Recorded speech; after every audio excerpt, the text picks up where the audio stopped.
What's good, YouTube? It's your boy Damion and I'm back with another video. I hope you guys are having a wonderful, blessed, and amazing day today. Your boy Damion is doing just fine, man. Taking everything one day at a time. As you guys know, every day is not always the same. You just take things as they come and you try to make the best out of it. So if you guys have not subscribed to the Crier family, what are you waiting on? What are you waiting on? All you have to do is subscribe to the channel by turning that bell on. But subscribing to the channel only means you are subscribed. You must turn on the other bell with the vibrating symbol. That way, every time I drop a video on the Crier family, all of you will get the notification. So, as you guys can see by the title, today I'm going to be reacting to one of my own videos. This was a video I filmed and released on March 24th of this year and of this month. It was a really challenging video for me to do, to say the least. It was very emotional, and it took almost 4 years for me to actually do this video. So I had to face one of my worst fears, which was actually going to the cemetery and seeing one of my own children. And that was one of the most hurtful things, I believe, that I've ever had to experience in my life. Some of you guys are probably asking yourself, well, why are you reacting to your own video? This is not the first video of mine that I actually reacted to. So I do react to a lot of videos, and I even react to some of my own videos. This video was extremely highly requested for me to react to. So I'm not going to start from the dead beginning. I'm actually going to start from timestamp 320, somewhere around there. And so we're going to just get right into this video, guys. So here we go. And so we ended up going back home. Well, actually everybody had came out here and we walked around, you know, knocking on doors, asking people questions. And the lady remembered seeing a guy out there fishing, and she said she looked up, he was fishing, and then she said she looked up and he just disappeared.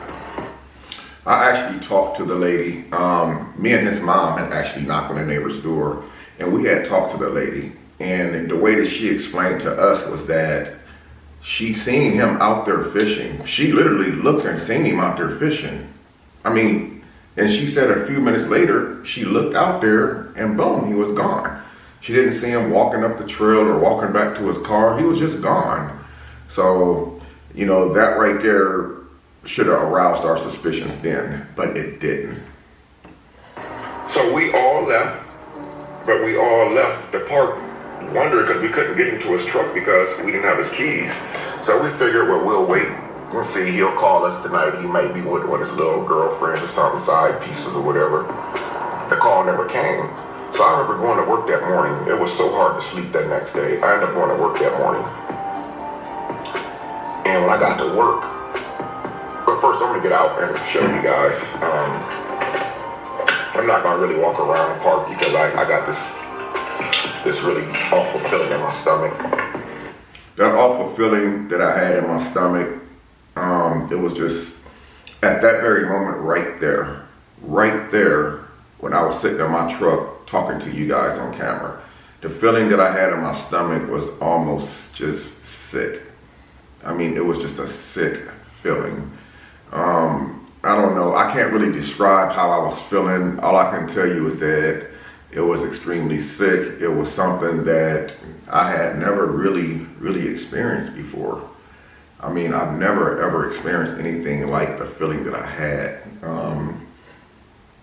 It was just awful, man. The street's gonna be kind of loud, guys, because I'm right here by like a main street, so there's gonna be a lot of cars. So I'm gonna try to talk loud so you guys can hear me.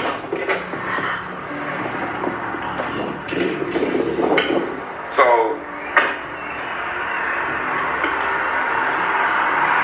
I remember, well, let me just show you guys, and I'll get back in the truck and talk because it's loud. This is the pond right here. This is Lakeside Pond. There's actually 3 ponds. This is the second pond actually. There's a pond way over there. See what I'm saying about the noise, guys? My truck's right there. Cars are riding past. So this is the second pond once you enter into the park area. I'm gonna zoom my camera in so I don't walk over there. But where I'm zooming the camera in, right here, you guys see that little bridge right there? That bridge right there is where Damion was fishing at. Yeah, so I used to go to school out there at Lakeside Middle School. That right there is called Lakeside Pond, where they found Deontay at. I used to go to Lakeside School, was just like a half a mile from that bridge right there. As I was a young teen growing up, I used to fish right off that bridge right there. Me and my cousins and some of my little buddies from school, we used to fish at that same pond right there and catch little bluegills. A couple of weeks before this situation had happened, where Damion had passed away, me and him was in that same exact spot right there where he was found catching largemouth bass in that same exact very spot right there. And right as I turn my camera, you see the first tree, the second tree, the third tree is a skinny tree right there. That's where his fishing equipment was actually laying at. And his truck was parked over in one of those creeks over there. And so basically, when I went home, I couldn't really sleep that night. I'm gonna get back in my truck because it's really windy. I want you guys to be able to hear me, hear every word, so y'all don't miss no details.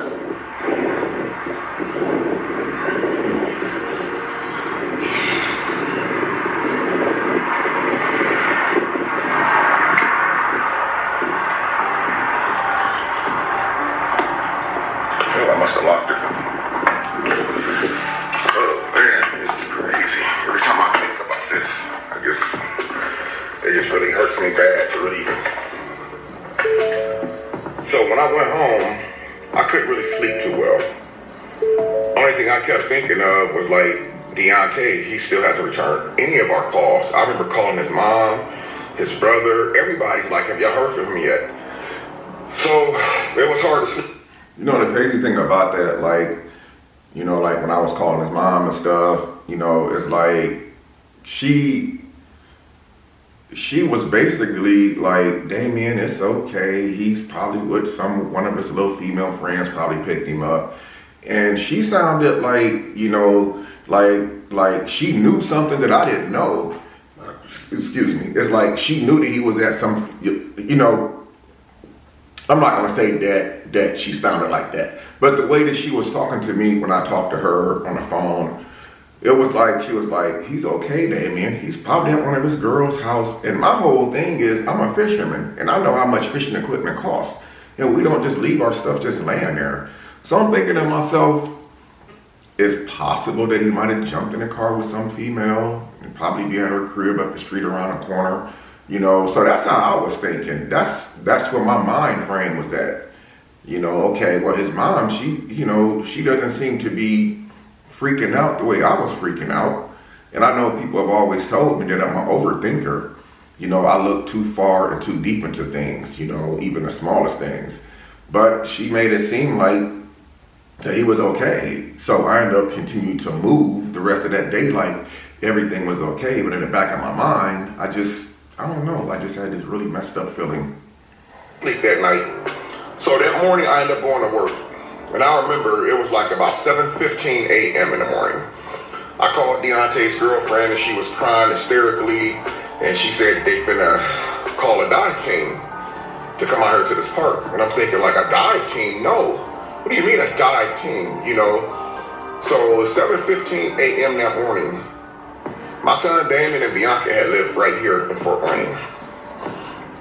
I called Damion, and he knows something was wrong because I would never call him that early. I said, I need you to go out to Lakeside Park right now.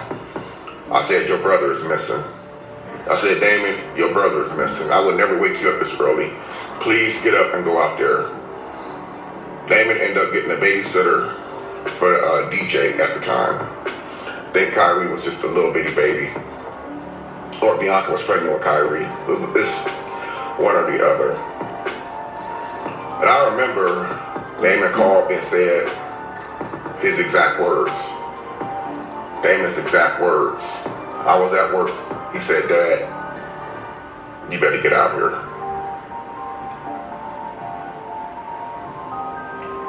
He said, Dad, you better get. That part just sends chills all down my spine. Because I'll never forget, you know, it's not what he said, it's the way he said it. You know, they start talking about dive teams coming in and stuff. It's like, no, you know, this is not real. This is not real at all. You know, you only call a dive team in, you know, when you're looking for a body. You know, you don't call a dive team in when you're looking for a living person. You know, so,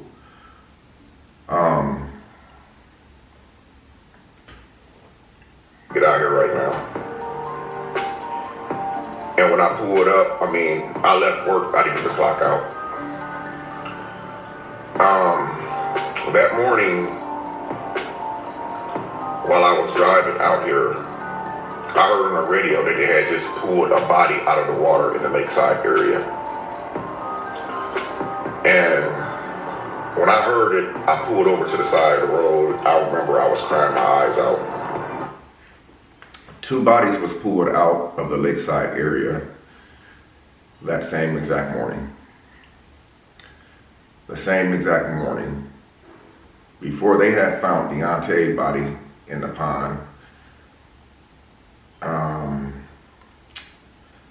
right across the street where the other pond is at, there's like a large hill that goes over like this, and there's a river right there. They had pulled another body out earlier that morning. So that right there was just insane. When I heard that they had pulled the first body out in a lakeside pond area, and I knew that they had just deployed a dive team to the lakeside pond area, you guys had no idea what what was going through my mind when they gave a description over the radio that it was like someone of a Spanish descent, someone Spanish American or something like that. You know, it gave me some sort of relief. Not the fact that they had found the body, but I knew that the body that they had found wasn't my son. And so it had kind of like gave me some type of hope. And it gave me just a small glimmer of hope that just maybe that Deontay was still here. I was crying my eyes out. They just pulled a body out of the water in the lakeside area. Which is crazy. But it wasn't my son. They said that the description of the body they pulled out was a Mexican male, older Mexican male. And my heart kind of just like, oh man, oh my God. Well, I know that's not my son's description, but it's so close. Lakeside Pond area. This is the Lakeside Pond area. On the other side of this bridge, there's a small pond, and on the other side of that pond is a river. That's where they pulled the first body out. So as I continue to start back driving out here, I got right to this very spot that I'm sitting in right now, guys. I was parked in this very spot that I'm sitting in right now. Same spot. And when I pulled up, I seen fire engines. I seen 2 dive team boats out there in the water.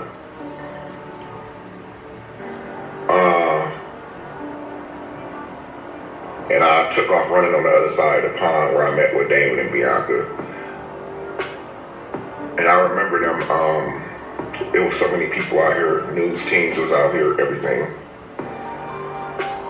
And I remember them pulling one of the boats out the water. And one of the boats stayed, but the boat sat in one spot. And I seen one of the dive team members on the boat put his thumbs up. That part right there where they had, that's when things really got real for me. That's when I knew that reality had set in. as I approached, I seen them pulling one of the dive team boats out. They're like little red rubber rafts. I seen them pulling one out, and there was one dive team who had stayed, but they was focused on one area. And the area that they were focused on was the same exact area where his fishing equipment was sitting on the ground. It was like 7 to 8 foot in front of it. 5 feet of water. It was 5 freaking feet of water. When I seen the dive team, one of the people on the dive team had signaled to the coroners, the lady who was there that like examines bodies or whatever. And I seen one of the guys on the boat come up, one of the people in the water dive team, he came up out the water and he looked over and he went like this to the coroner lady. And I seen her start putting her gloves and stuff on. And then I seen him open up this bag on the boat and hand it to the guy who did like this and went back under. And that's when they held like a sheet up while they were doing what they were doing. And they pulled out this big old yellow blanket, and I knew then that they had found my son. I knew that they had found Deontay. You know, I knew that they had found him. I knew that our search was over. I remember Damion crying hysterically. I started crying. I think I fell up against a fire engine. Then I seen the coroner lady, she started putting her gloves and stuff on. And I knew then that they had found my son. So like, all this time it's been really hard for me to even do a video like this. Because it is so hard to talk about, man. You know, it is really, really hard to even talk about something like this. I could never fathom losing one of my kids. You know.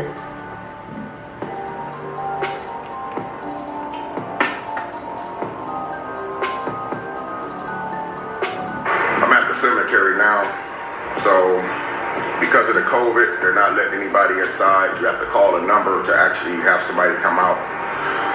So I just gave this guy my son's name. They're going to give me a map to help assist me. I know where my son's location is at. He's at the Praying Hands.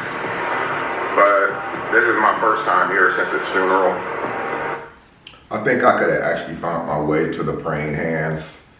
I think, like, if I really be honest, you know, I think as I finally got through the gate for the first time ever, I think I just kind of like wanted somebody to be there with me. At that time, I just felt like, you know, I guess you can say by me stopping at the front office, because I could have just went on back there to the Praying Hands. I think me stopping right there where I was just me hesitating. You know, at the time, I think it was me hesitating, saying, do I really want to do this right now? Or do I want to turn back around and wait till I come back to Indiana again? And so I think if I'm honest with myself, that's what that was all about. Yeah. This is Lindenwood. Most of my family members are buried out here. My mom's out here. My little brother's out here. My little brother was killed just not far from this location in 1995. His name was Ronald Dwayne Pryor. So most of my aunties and uncles are buried right here. And I'm quite sure one day I'm going to be visiting this area for my final resting place as well. But yeah, so I'm just waiting on him to come out now and show me around, take me where I need to go. So I know this part right here is not going to be easy for me at all. This is not going to be easy. But I said I was going to film it, and I was going to record it. And so that's exactly what I'm going to do. I've actually been out to the cemetery multiple times. It's just that, like, I've come back on my Mother's Day. I've come back on birthdays and stuff like that, certain people's birthdays, just to say a prayer, clean off their gravesite. But I've never really, I've never really came out here to visit one of my own kids. So this is definitely going to be different to come here to visit one of my own kids. I've never had to do anything like this in my life. And I'm really hoping that I never have to do anything like this again. My kids should be burying me. I should not be burying my kids. But, you know, I just wish that day that Deontay wouldn't have went out. I wish that he would have stayed home. It was raining that day. Deontay shouldn't even have been out there on the water that day. But that was his passion for fishing. He died doing what he loved to do. And, you know, for me, I actually blame myself. You know, people say that I shouldn't, but I actually blame myself for my son's passing because he loved to do what I love to do. I taught him what I love to do. I don't really play basketball like that. I didn't really play it growing up like that. I didn't really play football growing up like that. My passion, my sports, my hobby was fishing. And he just wanted to just be like his dad, you know. He loved the water. He loved the water sports. You know, he had his run-ins with the law just like I did at a young age. And when he got out, when he came home, he started really taking life more serious, you know. But here comes the guy, so I'm going to see you guys in a minute.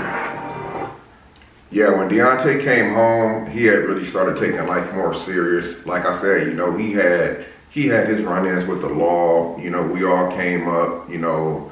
When I was raised as a teen, you know, I was raised with a single parent, you know, just my mom. She had 5 boys and 1 girl.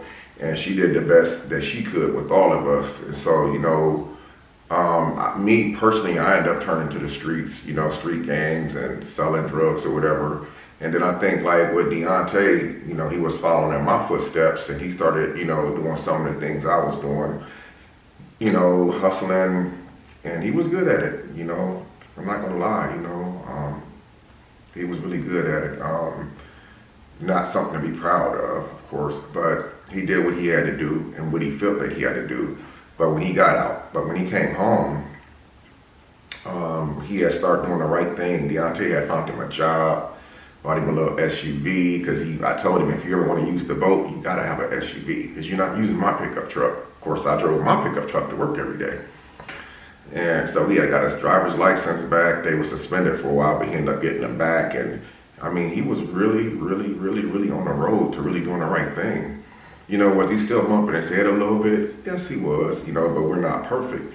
But for the most part, he had really started getting his life together, man. He had really started, you know, every time I seen him, he was just so happy. He always had that huge smile on his face. I'm gonna do a video sometime, guys, showing you guys like a picture collection of Deion. Excuse me. If that's something that you guys want to see, leave me a comment in the comment section down below, and I'll do a video posting like his pictures, the memorable moments of us fishing together and stuff like that. This is crazy, man. I'm actually following the guy, Scott. He's taking me to my son's location.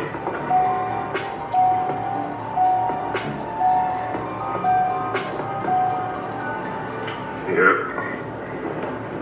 This is crazy. This is crazy for me to even believe that I'm even having you know, live to even witness this moment right here. You know, I know one day that road that I'm going down right now, I know that I'm going to end up, you know, there permanently one day. I'll be going down that same road one day, and it'll be my last time down that road. So that's why I try to treat people good, man, while I'm here, because you never know, you know, when it's going to be it for you. That's why I try to remain humble in everything I do, no matter how many views I get, how many subscribers I get, no matter how much good come to me, I'm always going to remain humble. I'm never going to think that I'm better than no one or try to outdo anyone. I'm just going to try to just be me and just try to be the best that I can be. I've been in Houston for almost 2 years. I've been in Houston for almost 2 years now. And I've been in Fort Wayne probably 9 times since I lived out there. And every time I came to Fort Wayne, I said I was gonna come out here, and I never did. I never came. Because every time I got close to the gates, I turned around. I turned around and went back the other way. I just couldn't do it. So today, I'm actually gonna face one of my worst fears. I don't have my seatbelt on, that's the noise. I'm gonna face one of my worst fears, guys. I'm actually gonna do this. There's no turning back now. Just the thought of me, I don't know. I can't even put the right words with it. Praying hands. That's what I said, praying hands.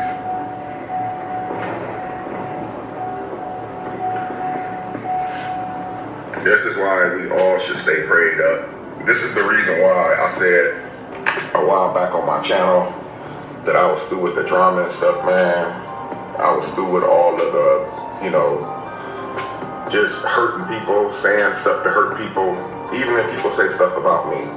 Even if people say stuff to dog me out in their videos, talk about me in a bad way, try to come for my character, talk about my position as a good dad or a bad dad.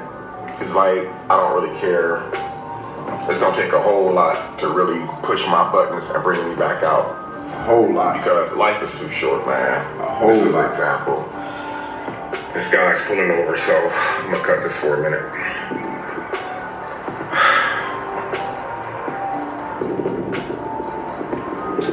So, I found my son.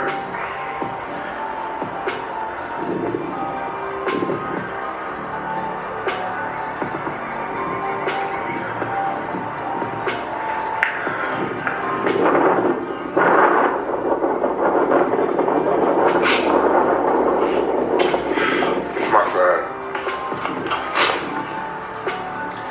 It's born February 5th, 1989. Passed away May 25th, 2017.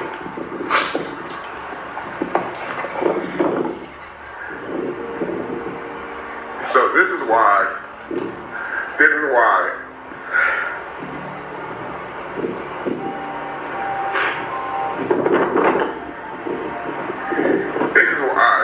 I say don't take life for granted. Because you never know when it's gonna be your time. You never know.